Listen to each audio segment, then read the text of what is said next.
ಪುನೀತ್ ರಾಜ್ಕುಮಾರ್ ಅವರ ಪತ್ನಿ ಅಶ್ವಿನಿಯವರು ಶಿಕ್ಷಣ ಕ್ಷೇತ್ರಕ್ಕೆ ಕಾಲಿರಿಸಿದ್ದಾರೆ.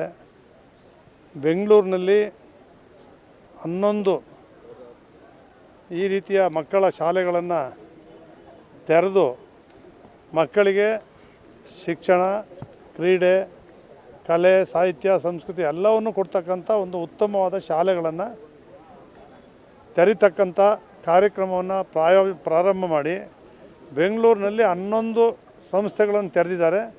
ಮೈಸೂರಿನಲ್ಲೂ ಕೂಡ ನನ್ನ ಮಗಳು ಅನ್ನಪೂರ್ಣ ಅವರ ಜೊತೆಯಲ್ಲಿ ಸೇರಿ ಇವತ್ತು ಇಲ್ಲೂ ಕೂಡ ಒಂದು ಈ ಶಾಲೆಯನ್ನು ತೆರೆದಿದ್ದಾರೆ. ನಮ್ಮ ಲೋಕಸಭಾ ಸದಸ್ಯರಂಥ ಯದುವೀರ್ ಚಾಮರಾಜ ಒಡೆಯರ್ ಅವರು ಕೂಡ, ಕೃಷ್ಣದತ್ತ ಚಾಮರಾಜ ಒಡೆಯರ್ ಅವರು ಕೂಡ ಬಂದು ಉದ್ಘಾಟನೆ ಮಾಡಿದ್ದಾರೆ.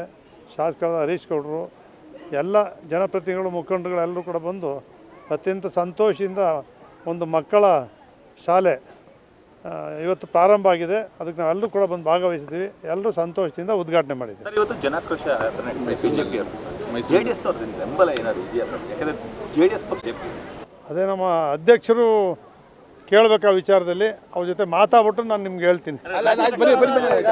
ರಾಜ್ಯಾಧ್ಯಕ್ಷ ಕುಮಾರಸ್ವಾಮಿ ಅವ್ರ ಜೊತೆ ಮಾತಾಡಿ ಹೇಳ್ತೀನಿ.